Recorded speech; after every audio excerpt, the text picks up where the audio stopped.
క్రొత్త నిబంధన గ్రంథము నుండి అపోస్తలుడైన పౌలు హెబ్రీయులకు వ్రాసిన పత్రిక 10వ అధ్యాయము. ధర్మశాస్త్రము రాబోవుచున్న మేలుల ఛాయయే గాని ఆ వస్తువుల నిజస్వరూపము గలది కాదు గనుక ఆ యాజకులు ఏటేటా ఎడతెగకుండా అర్పించు ఒకటే విధమైన బలులు వాటిని తెచ్చువారికి ఎన్నడూనూ సంపూర్ణ సిద్ధి కలగజేయనేరవు. అలాగు చేయగలిగిన ఎడల సేవించువారొక్కసారే శుద్ధపరచబడిన తర్వాత వారి మనస్సాక్షికి పాపజ్ఞప్తి ఇకను ఉండదు గనుక వాటిని అర్పించుట మానుదురు గదా. అయితే ఆ బలులు అర్పించుట చేత ఏటేటా పాపములు జ్ఞాపకమునకు వచ్చుచున్నవి. ఏలయనగా ఎడ్ల యొక్కయు మేకల యొక్కయు రక్తము పాపములను తీసివేయుట అసాధ్యము. కాబట్టి ఆయన ఈ లోకమందు ప్రవేశించినప్పుడు ఇలాగు చెప్పుచున్నాడు, బలియు అర్పణయు నీవు కోరలేదు గాని నాకొక శరీరమును అమర్చితివి. పూర్ణ హోమములును పాప పరిహారార్థ బలులను నీకిష్టమైనవి కావు. అప్పుడు నేను గ్రంథపు చుట్టలో నన్ను గూర్చి వ్రాయబడిన ప్రకారము, దేవా నీ చిత్తము నెరవేర్చుటకు ఇదిగో నేను వచ్చియున్నానంటిని.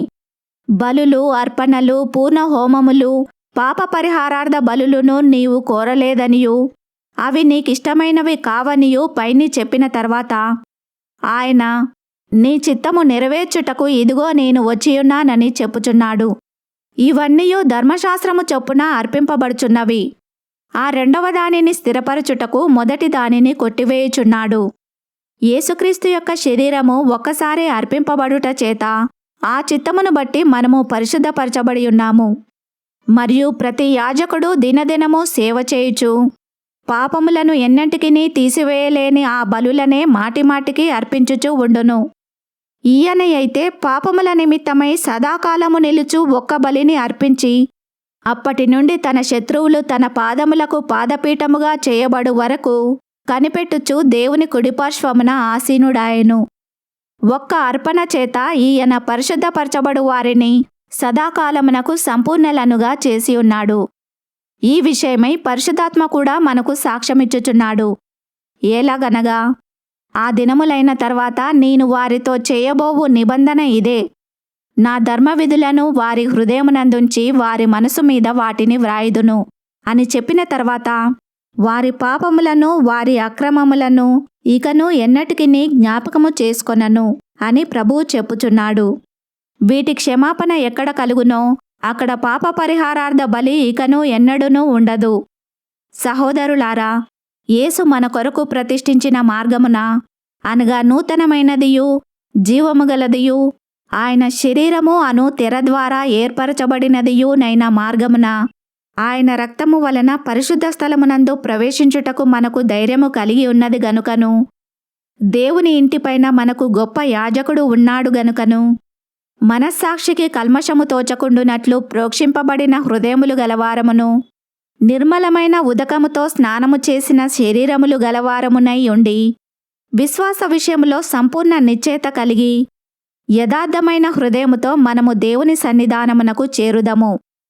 వాగ్దానము చేసినవాడు నమ్మదగినవాడు గనుక మన నిరీక్షణ విషయమై మనం ఒప్పుకొనున్నది నిశ్చలముగా పట్టుకొందాము. కొందరు మానుకొనుచున్నట్లుగా సమాజముగా కూడుట మానక ఒకనినొకడు హెచ్చరించుచు ఆ దినము సమీపించుట మీరు చూచిన కొలది మరి ఎక్కువగా అలాగు చేయుచు ప్రేమ చూపుటకును సత్కార్యములు చేయుటకును ఒకనినొకడు పురుకొల్పవలనని ఆలోచింతము. మనము సత్యమును గూర్చి అనుభవ జ్ఞానము పొందిన తర్వాత బుద్ధిపూర్వకముగా పాపము చేసిన ఎడల పాపములకు బలి ఇకను ఉండదు గాని న్యాయపు తీర్పునకు భయముతో ఎదురుచూచుటయు విరోధులను దహింపబోవు తీక్షణమైన అగ్నియు నికను ఉండును. ఎవడైనను మోషే ధర్మశాస్త్రమును నిరాకరించిన ఎడల 2-3 సాక్షుల మాట మీద కనికరింపకుండా వాణ్ణి చంపించుదురు. ఇట్లుండగా దేవుని కుమారుని పాదములతో త్రొక్కి తాను పరిశుద్ధపరచబడుటకు సాధనమైన నిబంధన రక్తమును అపవిత్రమైనదిగా ఎంచి కృపకు మూలమగు ఆత్మను తిరస్కరించినవాడు ఎంత ఎక్కువైన దండనకు పాత్రుడుగా ఎంచబడునని మీకు తోచును.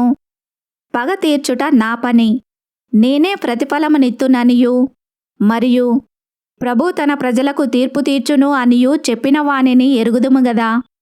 జీవము గల దేవుని చేతిలో పడుట భయంకరము. అయితే మీరు వెలిగింపబడిన మీదట శ్రమలతో కూడిన గొప్ప పోరాటము సహించిన పూర్వదినములు జ్ఞాపకము తెచ్చుకొనుడి. ఒక విధముగా చూచితే మీరు నిందలను బాధలను అనుభవించుట చేత 10 మందిలో ఆరడి పడితిరి. మరి ఒక విధముగా చూచితే వాటిని అనుభవించిన వారితో పాలివారలైతిరి. ఏలాగనగా మీరు ఖైదులో ఉన్నవారిని కరుణించి మీకు మరి శ్రేష్టమైనదియు స్థిరమైనదియునైన స్వాస్థ్యమున్నదని ఎరిగి మీ ఆస్తి కోల్పోవుటకు సంతోషముగా ఒప్పుకొంటిరి. కాబట్టి మీ ధైర్యమును విడిచిపెట్టకుడి. దానికి ప్రతిఫలముగా గొప్ప బహుమానము కలుగును. మీరు దేవుని చిత్తమును నెరవేర్చిన వారై వాగ్దానము పొందు నిమిత్తము మీకు ఓరిమి అవసరమై ఉన్నది. ఇక కాలము బహు కొంచెముగా ఉన్నది. వచ్చుచున్నవాడు ఆలస్యము చేయక వచ్చును. నా ఎదుట నీతిమంతుడైన వాడు విశ్వాసమూలముగా జీవించును గాని అతడు వెనుక తీసిన ఎడల అతని యందు నా ఆత్మకు సంతోషముండదు. అయితే మనము నశించుటకు వెనుక తీయువారము కాము గాని ఆత్మను రక్షించుకొనుటకు విశ్వాసము కలిగిన వారమై ఉన్నాము. ఈ వాక్యమును విన్న మిమ్ములందరినీ దేవుడు దీవించునుగాక. ఆమెన్.